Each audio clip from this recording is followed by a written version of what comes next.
Today, rather than a seminar, we have a slightly different format, a debate between Tim Palmer and Chris Timpson. So perhaps appropriate given talking about the superdeterminist response to the violation of the Bell inequalities that, use Jeremy's phrase, we have two local heroes talking today. So Tim is a very distinguished climate physicist, known for pioneering work on climate prediction, but that's his day job. Today he's talking about his special side interest in foundations of physics and the superdeterminism way of dealing with the Bell inequalities. Chris, well known to everyone, he's the ultra-local of the local heroes, product of physics and philosophy degree, as well as both of them DPhils from Oxford.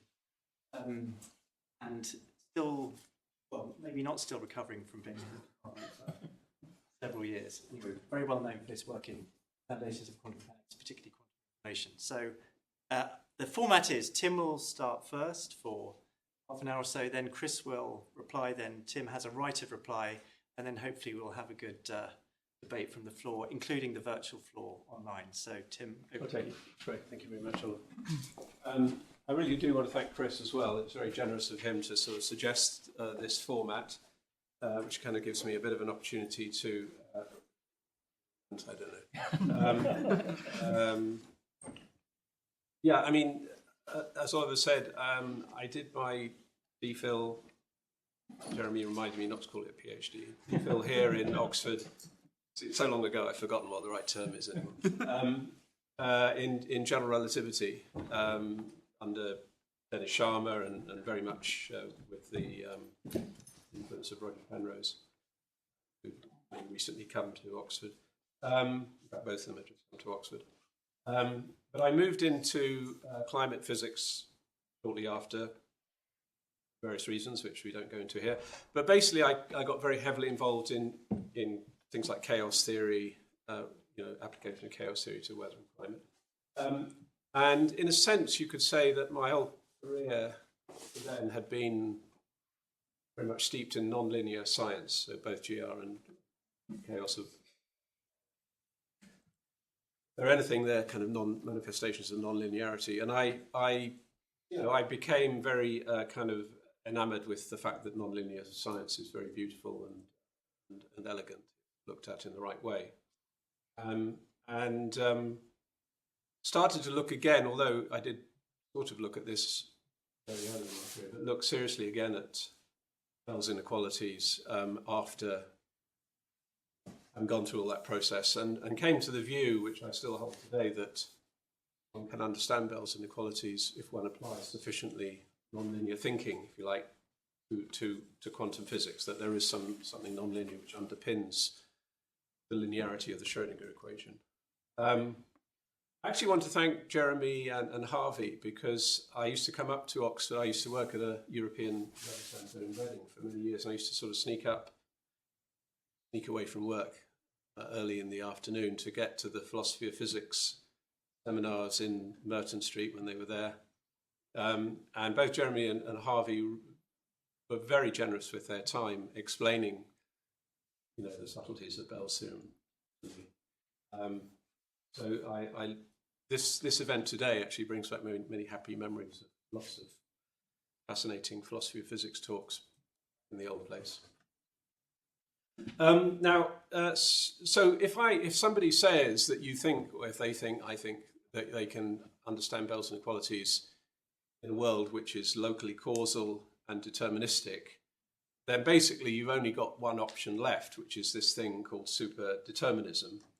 And Sabine Hossenfelder gave a talk here a couple of weeks ago, a kind of background talk to superdeterminism. I mean, it's a word I don't like, and I've kind of tried to suggest alternatives, but these things are very difficult. Once the word catches on, it's almost impossible to change it.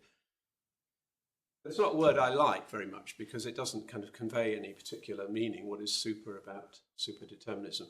But you could just view it as a technical definition, if you like, of an inequality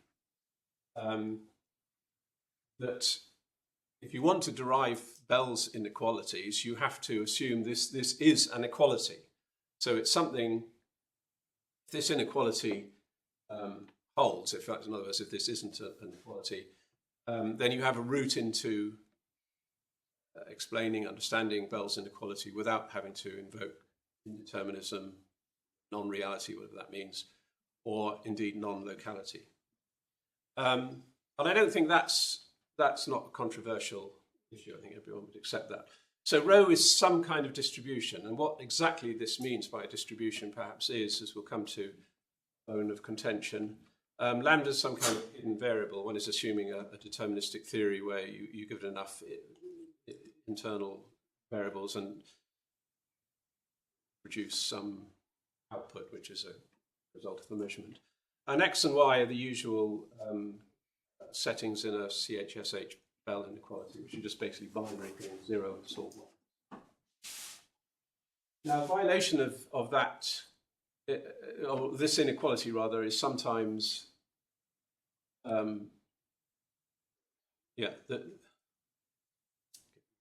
terminology mixed up. So if you have an equality, that's sometimes called the statistical independence, sometimes the measurement independence, sometimes the lambda independence equality. So superdeterminism implies you're either violating statistical independence, measurement independence, or lambda independence.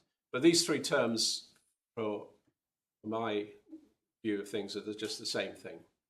I don't actually like the word statistical independence, or phrase I shall come to in a minute. Now, this is kind of, for me, a rather sort of, I think, sort of somewhat depressing situation that I did an online debate through a podcast channel run by a guy called Kurt Jamungal, who has a kind of this series called The Theories of Everything. And I got to know Kurt, I think, through my book. I wrote a popular science book on sort of science of uncertainty last year. And we got talking a bit about quantum uncertainty. And he said, oh, I'm going to tie you up with Tim Maudlin. You're going to have a debate about Bell's theorem. And the topic really hardly got off the ground, I would say. And we ended up not even agreeing about the most basic issues. And really, in a sense, what I want to do in this talk, although I'm sure Chris will raise lots of interesting discussion points, but there's a really very basic point which I want to at least raise and get people's views about. Because Tim Maudlin, he proposed what I think is a kind of fairly standard view amongst many people who look at Bell's theorem, and it's basically this: that empirical science goes out the window. If you violate this condition, just forget about doing experiments. It's all, forget about the scientific method. It's all nonsense, So it's a non-starter. This is the view, standard view. It's a non-starter to even think about violating that statistical independence inequality. In other words, superdeterminism is just nonsense. Now, my view is different. As I'll try to explain, empirical science works perfectly well. And rather, I think that this violation of the statistical independence assumption is telling us about the validity of counterfactual thinking in general, and in particular about whether one's putative theories of physics. So I'm very much focusing that word theory is supposed to be in contradistinction to empirical experiment. Whether to the extent to which one's theories of physics support different types of counterfactual worlds. So we'll come on to this explicitly in a few seconds. But it's a bit kind of depressing, I think, that such a very basic. So Tim Maudlin would not agree with that at all. He said Bell's theorem, he said very categorically, Bell's theorem's got nothing whatsoever to do with counterfactuals. We ended up having, say, a fairly acrimonious email debate after this online debate, and we got absolutely nowhere. So his view is counterfactuals are irrelevant. My view is that they're central. I don't know, it sounds a fairly basic thing. So let me give you Magdalen's view, and I think this is kind of consistent with a famous paper which was written after Bell wrote his local beables paper by Shimoni et al. So indeed, we have this distribution of particles with different hidden variables, lambda. And clearly lambda, lambda given xy is the distribution of these hidden variables given a particular pair of measurement settings like x equals 0, y equals 0, or x equals 1, y equals 0, or something like that.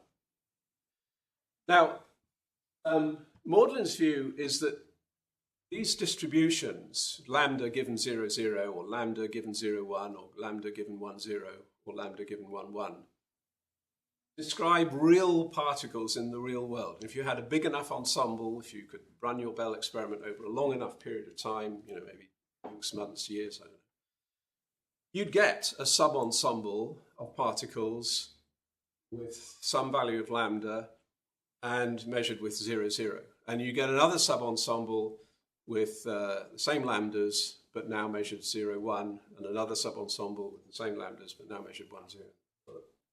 Sub-ensemble and lambdas measured 1, 1. So you've got these 4 sub-ensembles in the real world if you had a big enough experiment.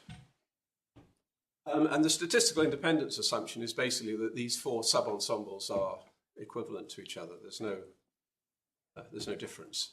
And the usual argument against superdeterminism is that if in the real world there really was some difference between these sub-ensembles, that one was half as likely to occur as another one, say, there'd have to be some kind of weird conspiracy going on whereby the lambdas were kind of communicating with the experimenters, telling them, don't choose 0, 1, because that will upset quantum mechanics. Just choose 1, 0. So it's kind of, something that's implausible. And so that's where the kind of concept that superdeterminism implies some kind of grotesque and totally unacceptable conspiracy arises. Now, my view is not that is incorrect. We're not talking about anything, it's not like we're talking about super profound mathematics here. So it's not that view is incorrect, but it's incomplete.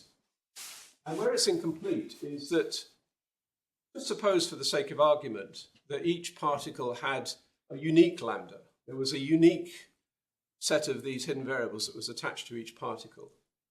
And suppose, as one knows from quantum mechanics, that in a sense each particle or each particle pair, if it has this unique value of lambda, can only be measured once. There's something irreversible about measurement, which means that you can't take that same particle pair, say it was the same, and then measure it in a different way till you actually measured it. I mean, that's the whole uncertainty principle, complementarity, if you like.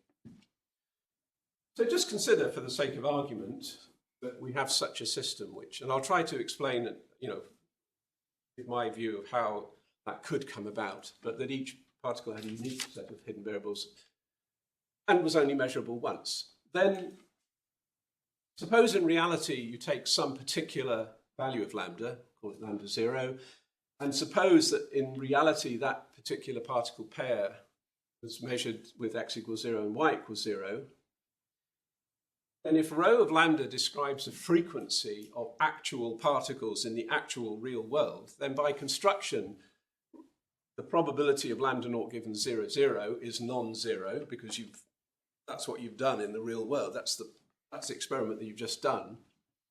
And by construction, if each particle pair can only be measured once and each lambda is unique to a particle pair, then all the other 3 must be 0. Now, okay, is that violating statistical independence? Have we explained Bell's theorem? Well, no, obviously not. And the reason why it obviously doesn't is that rho shouldn't be thought ultimately as a frequency. It's a probability. It's a probability that comes out of your theory. And your theory is capable of, that's the nature of theories. It's capable of dealing with situations which are counterfactual. That's the whole point about theories. You can plug in, values into parameters that maybe didn't actually occur in the real world. So in the case where the real world was lambda sub naught, 0, 0, these three worlds, I'm calling them W lambda naught 0, 1, W lambda naught 1, 0, and W lambda naught 1, 1, are manifestly counterfactual, because that's obvious to me. So the question we should be asking is, what is the probability of these counterfactual worlds according to different theories of physics that we may have? Now, I mean, most theories of physics that you can probably think of, there's no reason, I just use the example of Newton's laws. I mean, if I throw a ball from here to the end of the room, it goes up, it comes down, has a certain trajectory. I can ask, where would the ball have gone if I'd thrown it with half the speed? Just apply Newton's laws and the ball drops down somewhere between here and the end of the room. So most of the time, we do counterfactual types of calculations, and that's what the laws of physics in some sense are there for. But that's not to imply that always it's possible, anything you can conceive of is possible.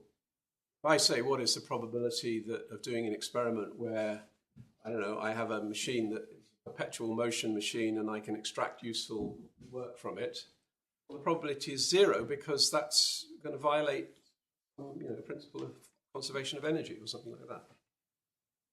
Right. Now, I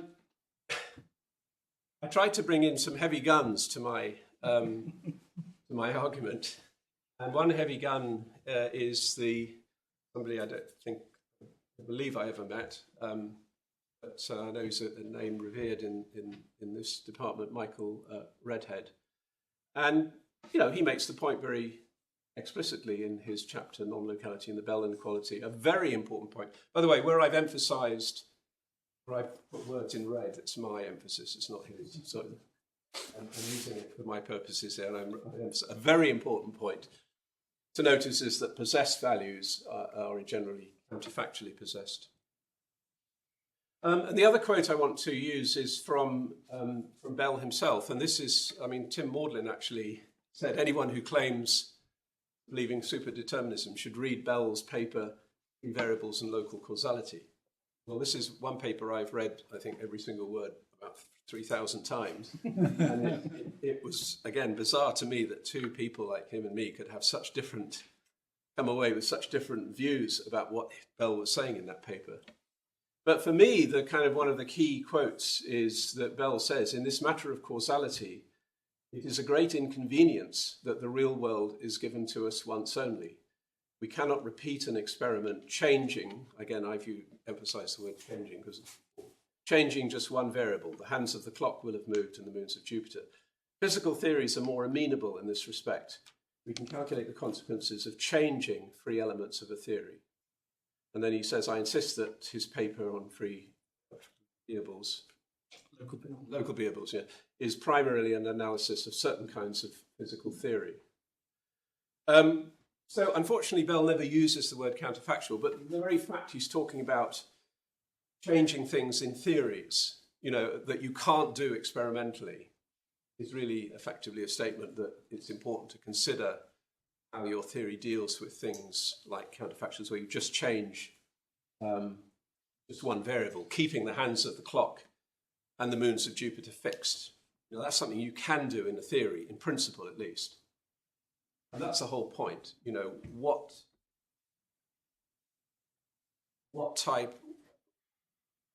would happen if that type of concept where actually there were situations where you couldn't change that variable, keeping the hands of the clock fixed and the moons of Jupiter, what would that imply to this Bell inequality? And he was saying that is the crucial question.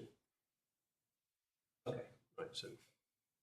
So I don't want to. I'm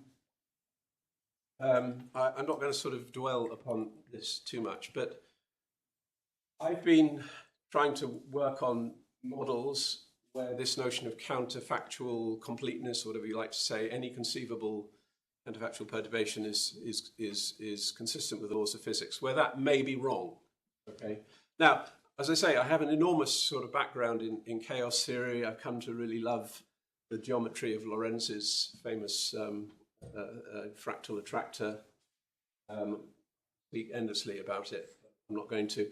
But, you know, just imagine, for the sake of argument, that the universe was a chaotic system evolving on something like Lorenz's attractor. The point about it is, it's a very, I mean, it's at one level it's simple. At another level, it describes a lot of the complexity and, you know, unpredictability of the world. So it's not it's not like a clockwork and going around on a clockwork circuit. It's got complex dynamics. But it's what would be called a set of measure zero. So there are gaps in it. And you know, typically, if you take a point that's on the attractor and perturb it in some way, let's think of perturbing it as counterfactually changing one variable, keeping, in this case, the other two variables fixed. And you do this in a sort of semi-random way, then typically that will take you off the attractor. And if you take you off the attractor and your theory is based on the fact that the real world is evolving on the attractor, then you've done something which violates your theory. As simple as that. Now, I mean, that's something I call invariant set theory. It's perhaps a little bit remote from the sort of quantitative world of quantum mechanics. So I've been trying to kind of bridge the gap with something which I call rational quantum mechanics. And that, again, is based on sets of measure zero, but here the sets are rational numbers. And the basic idea is if you take here I just took an ordinary qubit, which you've prepared in some direction, and then you want to measure it in a different direction, where we know in quantum mechanics you have a superposition of possible in the measurement basis. Well, rational quantum mechanics just insists that those, or at least the squares of the amplitudes and the complex phases are rational numbers. Now, you can argue why should you do that, and I don't want to actually get into that at this stage, but it's just an approach which means if you did a counterfactual perturbation where necessarily, after some calculation, let's say, the Hilbert state had irrational amplitudes or irrational phases, then that would violate, you know, the theoretical basis of your model. So it's another example where you can't guarantee, if you like, that counterfactual alternative, you know, measurements, let's say, are going to be consistent with your theory. I need to press on quickly. So I wanted, with that in mind, I want to discuss a kind of situation which I mentioned at the beginning of where a lambda describes a unique particle pair. So each particle has a unique lambda. And what I've done here is to distinguish between what we call nominal measurement directions and exact measurement directions in a Bell experiment. So when we talk about x equals naught or y equals naught, this is an experimental apparatus.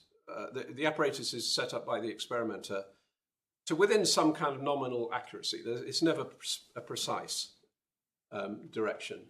This little circle is supposed to represent a tiny patch of an enormous sphere, and the sphere is representing possible directions. So x equals naught, it doesn't represent a point on that sphere of directions, it represents a little neighborhood. But I'm assuming that there is an exact, when you do a measurement, there is actually an exact direction. It's unknown, you don't know what it is, but the assumption is there's a fact of the matter that the measurement was done with respect to some exact direction. So in this picture, normal Hegelian picture, I'm thinking of x as something that's under the control of the experimenter. Lambda is not under the control of the experimenter. and lambda and x together define whatever this exact measurement direction is, which you don't know. It's unknowable in a sense, but lambda has that information. Is S the outcome of the measurement? And that's the outcome of the measurement. And if you think, the idea that each particle pair has a unique lambda would be saying that basically each particle pair is associated with some unique, exact measuring direction. And in some sense, I would say that exact measurement direction is a kind of function of the distribution of the mass in the universe. So it's where the distribution of mass is at this moment in time, including the moons of Jupiter and everything else. Again, I'm not going to dwell upon this, but there is some hard work here. I mean, there's some hard mathematics, if you like, to do with number theory, which basically says if Alice and Bob, let's say they measure 0, 0, then according to this rational quantum mechanics stuff, the angle between them has to satisfy this rationality condition. But if you consider a counterfactual where, let's say, Alice keeps the same measurement but Bob changes his, the calculation, and I'm not going to go through it, the calculation tells you that actually has to be irrational. And that's signaling that in the theory, that is disallowed by the theory, the counterfactual where Bob changed his measurement direction. Alice kept hers fixed. So what I want to do, and I'm almost coming to the end, what I want to do here is discuss this in relation to this whole question of locality. And this is where this is super important. So just focus, get your brains in gear for a second. So non-locality, I mean, just put simply, non-locality is normally simply expressed by saying Alice's measurement outcome shouldn't depend on Bob's measurement setting. So Alice's measurement outcome may depend on information in the past light cone of Alice. But it shouldn't depend on it shouldn't depend on information in the past light cone of Bob. Now, what happens in this theory, you see, if, let's say Alice's outcome was +1, spin up, what would violate local causality is if I changed Bob's, by the way, PRNG stands for a pseudo-random number generator, and this is to tie it in with Bell's thought experiment in free variables, where the pseudo-random number generator was basically determining the measurement settings. And this was done to try to take the whole concept of free will out of the argument, which I think was a good decision. Now, if I change the input into the pseudo-random number generator, keeping all the stuff in the past light cone of A fixed, and that changed Alice's outcome from +1 to -1, then I would have a non-local theory, because that would be non-locality. But that's not what happens here. What happens is subtle. If I were to counterfactually change P is the input into, say, PY is the input into Bob's pseudo-random number generator, if I were to counterfactually change that, Alice's outcome would go from +1 to undefined. Okay? So it wouldn't go from +1 to -1, it wouldn't go from +1 to +1, it would go from +1 to undefined. In other words, by changing that PY, I violated the laws of physics.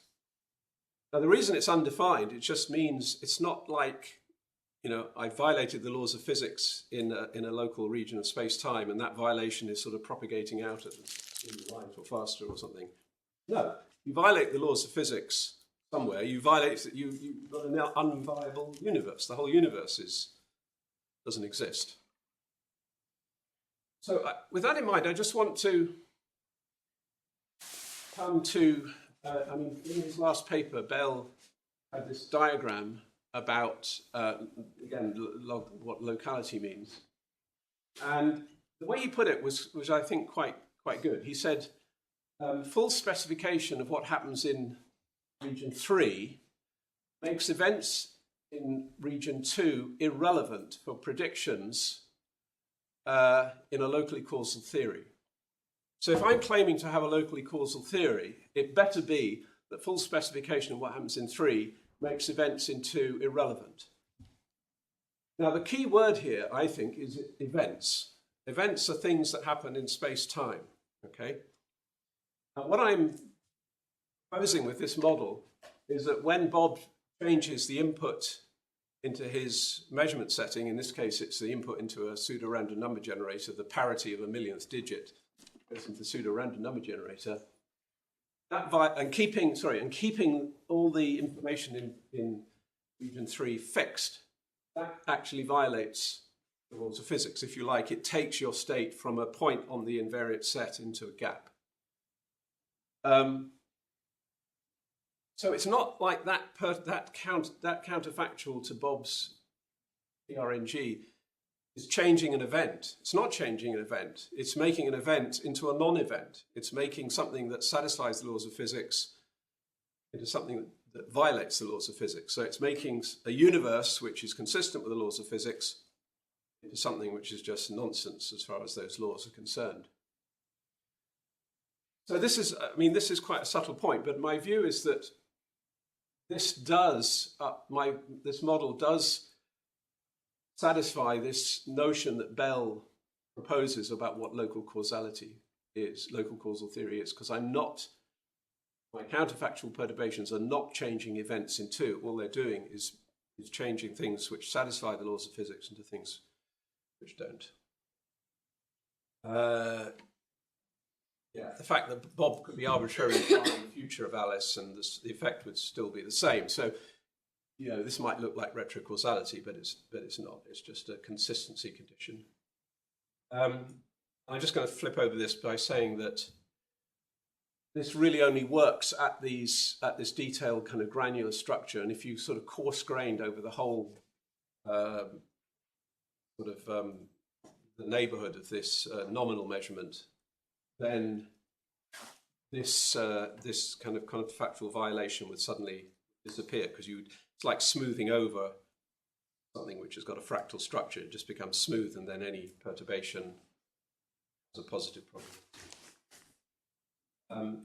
I've overrun my time, so I think I'll actually not say any more. I'll just leave that up. Except to say I think the big message is nothing to do with Bell's theorem. I think Bell's theorem is super important, but I don't think the big message is anything to do with indeterminacy or non-locality, but actually that the laws of physics must be much more holistic, such as this kind of geometric picture, than we seem to currently accept in contemporary physics. So I think there is a big message behind Bell, and it's not that classical physics still holds. I think we're going down the wrong path by thinking it's about indeterminism or non-locality. I just think that's the wrong. I think I'll stop at that point.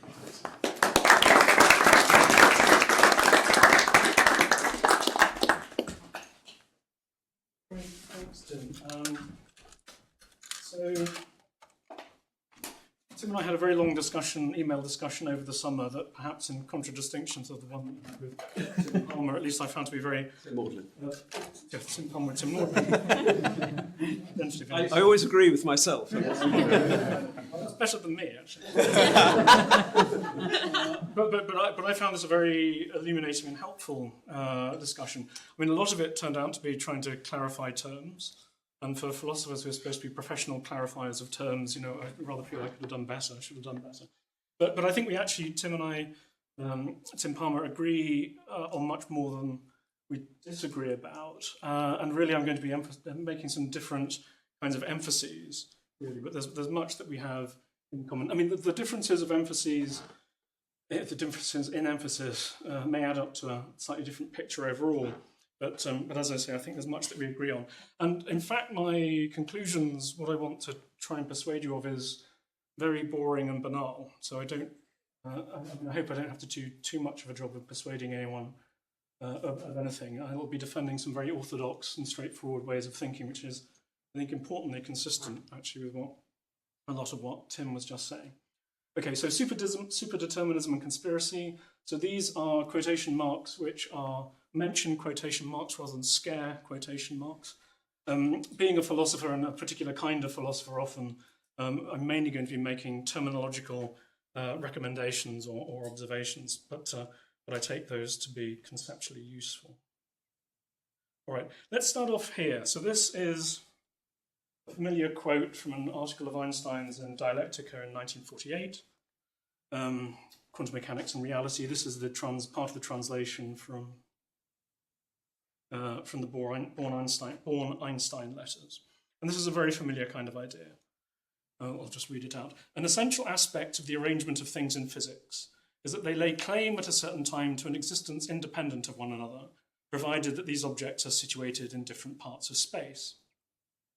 Crucially, unless one makes this kind of assumption about the independence of the existence of objects which are far apart from one another in space, physical thinking in the familiar sense would not be possible. It's also hard to see any way of formulating and testing the laws of physics unless one makes a clear distinction of this kind. The following idea characterizes the relative independence of objects far apart in space, objects A and B. External influence on A has no direct influence on B. If this axiom were to be completely abolished, the idea of the existence of quasi-enclosed systems and thereby the postulation of laws which can be checked empirically in the accepted sense would become impossible. So, good stuff, as one would expect from Einstein. Many people see this as being the first place in which Einstein is drawing a distinction between separability and action at a distance. It's not so clear to me that he's actually distinguishing those two ideas. They're both present here. It's not clear to me he's distinguishing them. But the reason I bring it up is because I want to bring out the nature of a kind of quasi-transcendental argument that he's offering here. He's saying that, well, look, if we can't have separability come no action at a distance, separability come locality, we couldn't do physics. Empirical thinking would be impossible.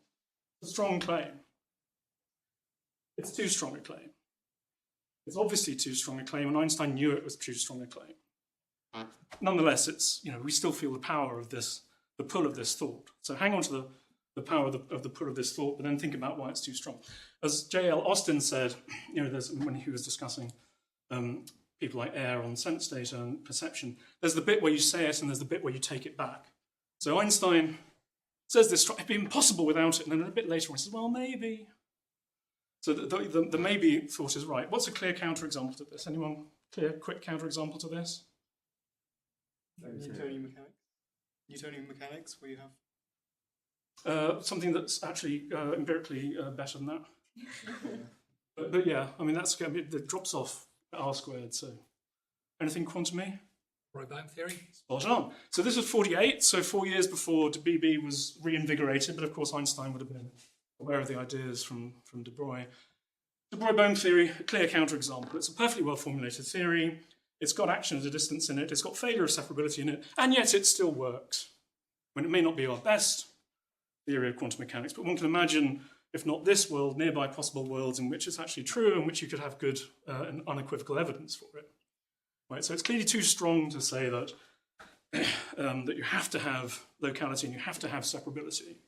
Maybe if you have too much non-separability and if you have too much non-locality, then that will screw everything up. If some joker on the far side of the galaxy can always fiddle around so that your experiment in your lab is doing something which is unrevealing of the true physics in your lab, okay, fine. I'm going to struggle to be able to find out how things are. But it could be that the world does have action at a distance and non-separability in it, but yet isn't so naughty that it precludes the possibility of our coming to know how it is. Okay, comparison case. So this is from the Shimoni, Horn and Clauser comment on Bell's local beables. So this was 85 when it was reprinted in Dialectica again, but in epistemological letters. Shout out for epistemological letters. This is where it first came up. And this is an expression, many people take it, of the kind of thing that Tim Maudlin was asserting and Tim Palmer was, I think, rightly objecting to, and the locus classicus of the concern about what would happen if our measurement settings in the Bell experiment could be sensitive in this problematic or potentially problematic way to the hidden variables lambda. So this is Shimoni, Horn and Clauser. I like to think that it's probably Shimoni who actually did most of this writing. It kind of sounds to me like his way of expressing things.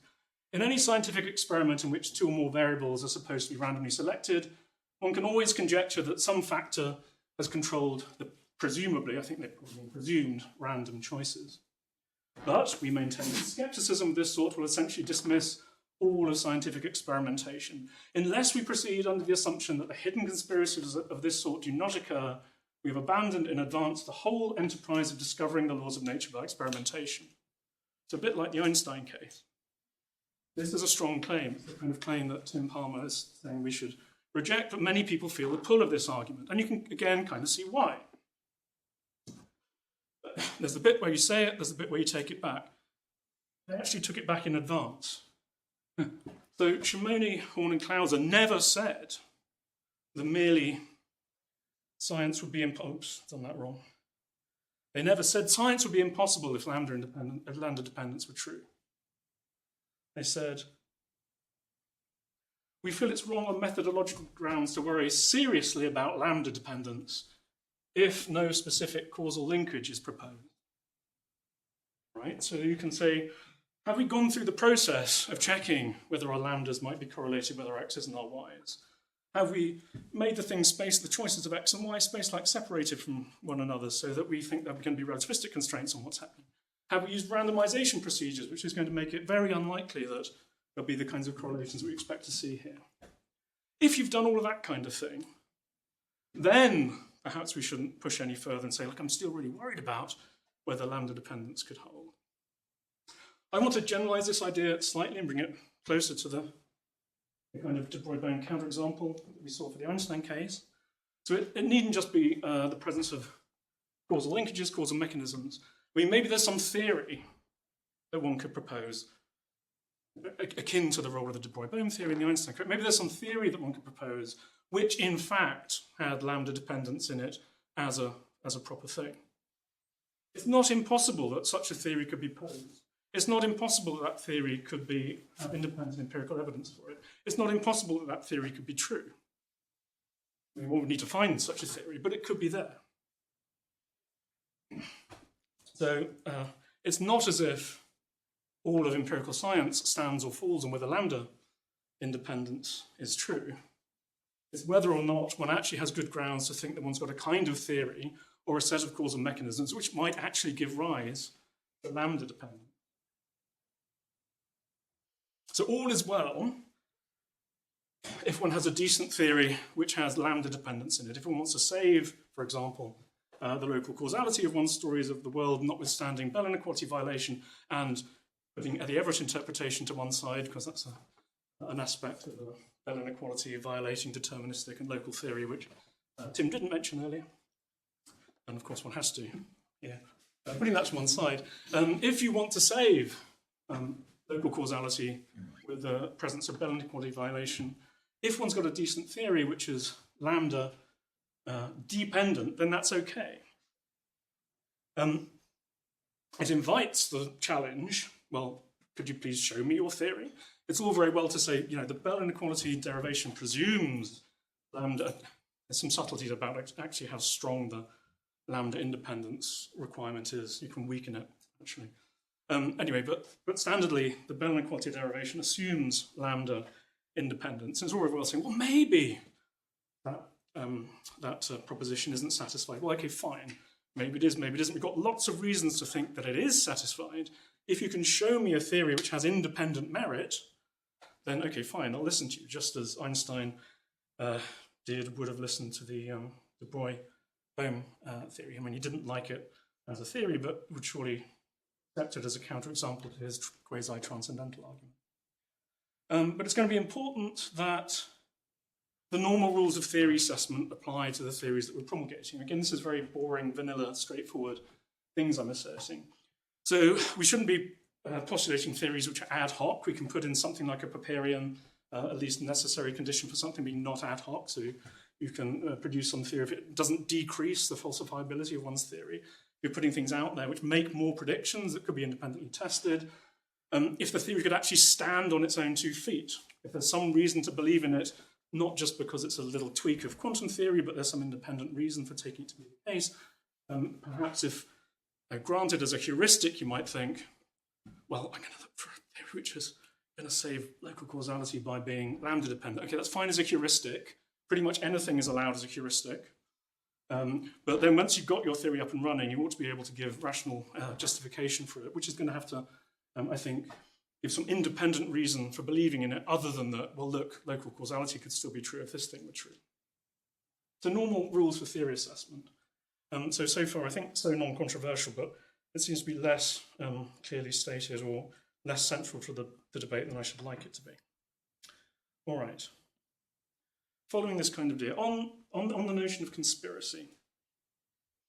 So I think it's interesting to follow the lead of Qasim Qassam here. So Qassam had an Eon magazine article in 2015 talking about conspiracy theories in the sense that one comes across them in the news, not about Bell's inequality, but kind of QAnon and all this kind of crazy sorts of things. And he was trying to put his finger on what was wrong with conspiracy theories, because it's not as if conspiracies don't exist. I mean, it's only just been Guy Fawkes' night. It really was the case that Guy Fawkes and his friends, I can't remember the names of them, it really was the case that they tried to blow up the Houses of Parliament and they had the gunpowder down there. Was it? I take it to be the case that there really was a conspiracy of that kind. So it's not that theorizing about conspiracies is wrong. So what's wrong with conspiracy theory? So Qasim Qassam's first pass at this is to say, well, look, what's wrong with conspiracy theories is not that one's postulating something secret and that's hidden from people and hidden from normal perception. It's rather that in so doing, or the way that one's assessing the evidence falls short of normal standards of intellectual inquiry. You've sort of got some sort of flaw in your epistemic intellectual character, which means you're not assessing evidence in the right way, or you're not making yourself open to the right kinds of evidence and all the rest of it.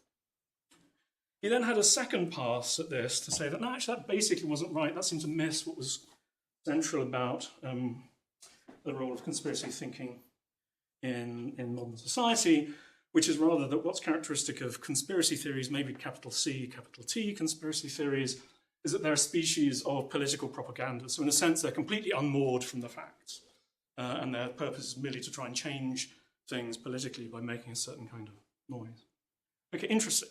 So I want to take this kind of approach to put to one side the question that I know has exercised Tim Palmer here about whether or not lambda dependence is conspiratorial.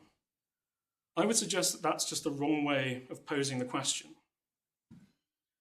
So we shouldn't be thinking of conspiratorial as a term for an epithet of characterizing kinds of correlation.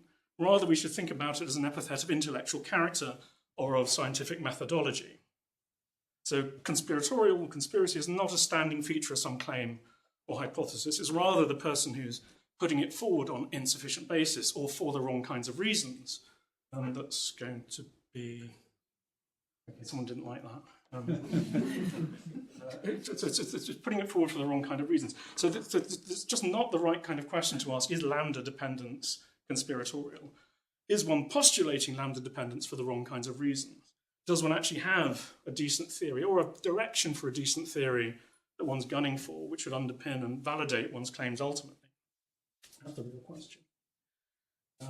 So it's the wrong kind of use of, or the wrong kind of appeal to lambda dependence that we should be worried about, not lambda dependence itself. All right, the term superdeterminism. So both Tim, just earlier, and 2 weeks ago, Sabine Ossenfelder said that they didn't like the term superdeterminism. And indeed, I think Sabine said that nobody who works on superdeterminism or promulgates it likes the term. I've got a wild suggestion. Let's just stop using it. In fact, let this be the opening clarion call in a campaign for the complete cessation of the use of the term superdeterminism as characterizing a kind of position. It's a bad word that has no place in a formulation with any pretense to conceptual precision. Anyone notice this style of phrasing? Where's it from? Tom Bell. Against measurement, yeah. So for him, it's physical precision. So I'm afraid I'm chastising Bell for falling prey of his own bad word language. It's a bad word. Why is it a bad word? It doesn't capture what it's supposed to. Superdeterminism, for example, is entailed by determinism. And if determinism isn't true, then it shouldn't be superdeterminism, and it couldn't just be super. What's going on? I mean, Bell didn't use this term much, right? So it occurs twice in his published corpus, as far as I can see. So first of all, it appears in an interview with Paul Davies, so in a kind of a quasi-public-y, sciencey kind of thing, rather than a considered view. And you all know what kind of crazy things come out of our mouths if we're being interviewed by journalists, or even by Paul Davies, who's of course a physicist colleague. But yeah, so I don't think we should put too much weighting on it, is the point. So here's Bell's first use of the term deterministic. This was published in 86. I guess the interviews are in 84, something like that. So nature here is superdeterministic if and only if not only is inanimate nature deterministic, but we, the experimenters, who can choose to do one experiment rather than another, are also determined. But that's just what physical determinism would assert. And then more subtly in 1990, so this is in Nouvelle Cuisine, one assumes because it features there that it also featured in various of the talks that Bell was giving in the mature version, the late versions of his theorem. So one's theory, now theory rather than the world, is superdeterministic if there just are no free variables for the polarizer angles to be coupled to. But, again, there are much better ways of expressing that. Just use the term lambda dependence or independence. Nothing more is needed. You might need to be clear on exactly what your lambda is. That popped up a little bit a fortnight ago, may pop up a bit later on. But just use the term lambda dependence or independence. There might be different reasons in one's story of the world or within one's theory about why lambda independence or dependence are true or false. But use the neutral term, which is perfectly mathematically clear, perfectly conceptually clear, although modulo the discussion that the two Tims had, we'll come back to that. It's perfectly clear. Then add a metaphysics around it, if you will, but let's centrally use the term. No more, quote, superdeterminism. All right, quickly now. Okay, it won't be too much longer. I think there's a really simple example which is very illuminating about a lot of the logic that goes on when thinking about the question of the independence of the settings of one measuring devices from factors in the past or the future, however one's setting up the lambda-dependent story. And it's a case in which we have a purely deterministic theory in a sense that we're very familiar with from, say, relativistic field theory. And we can set things up so the theory is locally causal by definition. So just to repeat, of course, for local causality, one regularly sees these kinds of images popped up. They're not just religious kind of symbols that we all nod at, but it's worth thinking hard about why we put these symbols up. Anyway, so for the salient notion of local causality as formulated by Bell, this is in the late versions of it. The earlier versions differ quite interestingly about where your lambdas are. Here we've got capital mu. So we have local causality in one's theory if, for any event A, here in this space-time region, if we have a full or a sufficient specification of facts on some surface in the past light cone of A, then the probability for the outcome of A is going to be independent of any any facts specified in some space-like region. Okay, so in a fully deterministic theory, a full specification of facts here is going to determine everything in this future light cone, this past light cone of the A event. And we can make it locally causal by just saying, by just stipulating that this is fixed by that only. Right. So then what's the full diagram going to look like?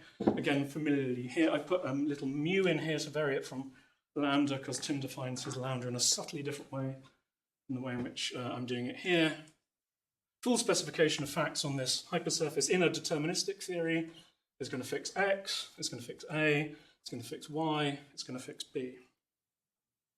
Now, it could be that the world is fully deterministic in this kind of way. It's not a completely outlandish or a wacky kind of view. In fact, Tim's underlying thought is that basically the world is going to be deterministic in this kind of way. And then the question is how to find the appearances within that kind of world. But the thing to notice about this simple example is that it's automatically going to be mu dependent. Automatically and trivially going to be mu dependent. Here, mu is my variable, the salient variable. It could be lambda if you take lambda y in the way that I define lambda wide in the way that I define mu. So in any such fully deterministic theory, mu independence automatically fails. Should that worry us? Is that surprising? I don't think it would have surprised Bell. I don't think it would have surprised Shimoni. Sometimes people have rediscovered this in the literature and thought, oh, there are big gaps in the thinking here. I don't think that's really the case, although there's scope to be more explicit about it than I've seen heretofore. So consider in this fully deterministic theory, the measurement setting x is going to be fixed by some function of mu. Similarly, the y setting by some other function, let's say, of mu. We can then consider the set of all those little mu's, which could be a very large set of mu's as in the kind of theory that Tim was postulating. So not having to recycle the mu's and use them over and over again on different runs of the experiment. We can consider the set of all mu's which are given by, which give us x and y. That's going to give us a partition of the full mu space into disjoint sets labeled by the different measurement settings. This should make it absolutely manifest that mu dependence is present in this theory, that mu independence fails. If you've got a particular value for x and y, you know that your lambda is somewhere in that particular partition of the whole space. It's over here somewhere, not over here. So we've got quite a radical failure of mu independence in any fully deterministic theory. This is a locally causal theory. But then if I introduce a suitable set of prior probabilities on my initial mu distribution, I can reproduce any correlations in the measurements that you want to see. I can reproduce Bell inequality violating ones. I can reproduce maximally no signaling ones. Come to think of it, I can probably produce signaling correlations. Is the mu that you have drawn on the diagram just for the overlap of the light cones or all the way across? It's all the way across. But that's important and good to ask about it. All right, should this worry us? No. Usually it just doesn't matter. And it's important to understand why it doesn't matter. It doesn't matter because something that we can call effective mu independence will hold in this kind of circumstance. So although in a deterministic theory it's the case that all the facts in the future are fixed by the facts in the past, it might well be that particular kinds of facts in the future don't care that much about the facts in the past. So you might get much the same behavior, or exactly the same behavior in some particular region of space-time, consistent with a range of different mu values in the past, which means that we can usefully coarse-grain the values of mu to see what kinds of behavior we will see in the future. This could be coarse-graining in the kind of sense that Tim talked about when we had his little neighborhood and then we averaged over it, or it could be something more subtle. I mean, roughly speaking, I have in mind any way of accumulating mu's into sets of mu's which isn't too complicated and ugly. We'll do that. So we can imagine coarse-grained mu's because the physics that we're interested in actually doesn't depend on the fine-grained features. And in particular, we don't expect, and it's reasonable not to expect, that our measurement devices are going to depend on the very fine grain of all the details in the past. There'll be some salient features of the past that they're responsive to, but not to the fineness of grain. Okay, so fine. Suppose that your measuring device, or whatever physics you care about in whatever region of space-time you're thinking about, is insensitive to some degree of coarse graining of the mu's in the past. The measurement response functions are insensitive to that fine-grained mu. We can then ask, if we coarse-grain mu to that amount, will it or will it not be the case that coarse-grained mu dependence holds? So when we coarse-grain, does the mu dependence disappear? Typically, we expect that it does. Why? Because the complicated dynamics that, or even the lots of simple dynamics in the large systems that have been going on, mean that as soon as we start coarse-graining our values of mu, we're not going to be able to pick out which of those original partitions of the full face space we're in. Once we start coarse-graining, we could be anywhere in the full mu space rather than stuck in a little partition. So normally, mu dependence doesn't matter because we have effective mu independence. And that's the kind of reason which ultimately lies behind why we think that lambda independence is such a good assumption in normal Bell experiments. Normally the lambdas in Bell experiments are a kind of coarse-grained mu. All right, conclusion. Sorry to try your patience. I promised you balanced conclusions. On no account may anybody use the term superdeterminism any longer. I think that's a very balanced conclusion. Please. On conspiracy, don't call correlations conspiratorial. Don't call a hypothesis conspiratorial. Call the hypothesizer or the hypothesizing conspiratorial. It's not where you end up, it's how you get there that's important. On counterfactual definiteness, I wanted to come back to this. Here, I mainly agree with Tim Palmer, but on terminological grounds, I have to side slightly with Tim Maudlin. So I agree with Tim Palmer that lambda independence or dependence is a modal notion. So it's not just about the actual, unless all modal facts are reducible to the actual, which some people have claimed, but it's a modal notion. It involves probabilities. Probabilities are modal notions. It's not just about how things are, it's about the probabilities of things. So it really is, it's all in the probability of lambda given xy. That's the only thing you need to know about. So I resist the label of counterfactual definiteness or indefiniteness for this because I think it's just lambda dependence or independence. We don't need to use something else, but noting here, siding with Tim Palmer, that this is a modal notion. The p lambda given xy will tell you everything about, or everything that's salient about, the patterns of compossibility of lambdas, x's and y's. We don't need separately to talk about counterfactual things, though we may want to do that illustratively. So I'm logically siding with Tim Maudlin. Tim Maudlin has this nice phrase, the fallacy of the unnecessary adjective, for derivations of the Bell inequality. And his point is that it just requires local causality. Well, he says just says locality, nothing else. Not realism, not determinism, not any x or any unnecessary x.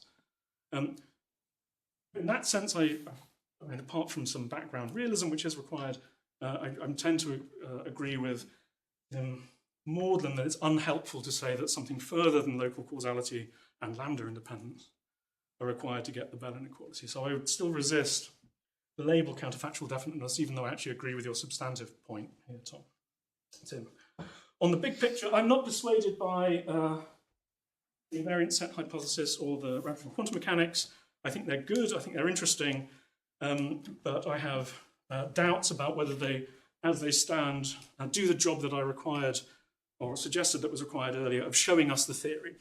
They may be stepping stones to get the theory, but I don't think they count as showing us the theory. So on what the real question here is, and the question where we need to take the heat out of these debates and focus on the light, the only real question we face is whether it's more plausible to believe some theory which has lambda, some well-formulated theory which has lambda dependence in it, than to believe the general reasons that we have to think that lambda independence holds. That's the question. That's the only salient question in this whole debate. Notwithstanding Tim's sterling work, I still think we have more reason, I have more reason to believe that lambda, or at least effective lambda independence holds than to believe that lambda dependence holds. But that doesn't mean one can't and one shouldn't still keep looking to develop the detailed theories which could have a life of its own in which lambda dependence featured. Thank you.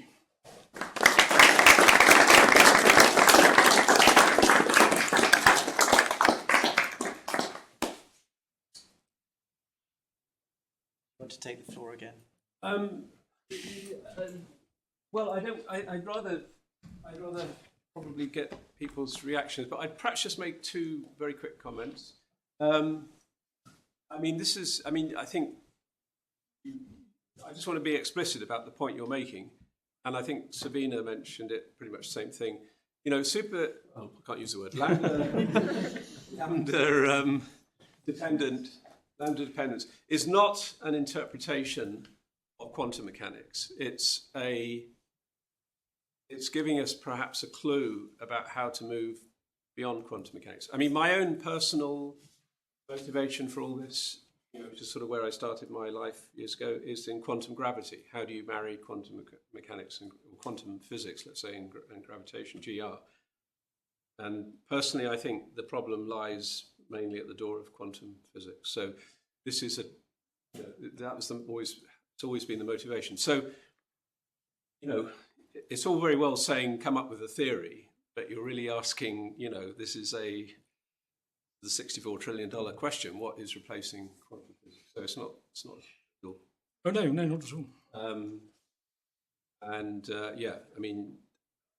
I'm just proposing these two routes. By the way, I think they're kind of linked through what are called p-adic numbers, but that's another discussion we can have. But I'm just trying to give the flavour, at least, of theories that might violate lambda dependence. Whether they're correct or not, who knows. The other point I want to make is you had a definition of local causality which used probabilities. And I have to say, personally, I think the use of probabilities is quite often an obscuration in this debate, for the following reason, that I could say, for example, what's the probability of seeing a black swan on the Thames? The probability is 0. Somebody's put one there, but basically there are no black swans. But it's not against the laws of physics for there to be a black swan on the Thames. It's just the way things have worked out. The black swans are in Australia. So that's a probability of 0, but not because it's violating anything. It's just, it's the frequency of swans is just 0 because of chance. Whereas, the probability, as I say, of being able to extract useful energy from a perpetual motion machine is 0 for a much more fundamental reason. And I think when you were talking about these very foundational questions, basing them on probabilities sort of has the danger of you can conflate different things.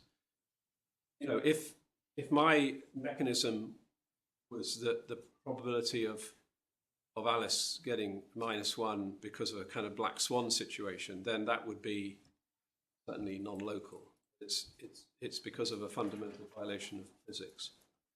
I also have a deep belief that, that at a deep level, stochasticity and randomness is kind of a meaningless concept. I challenge anyone to tell me what it means. So I have to say I would prefer in these discussions to keep the discussion deterministic and as much as we can keep probabilities out of it. Be obscuring things. But 99% of what Chris said I thought was great. So let's get some other views. Thank you very much.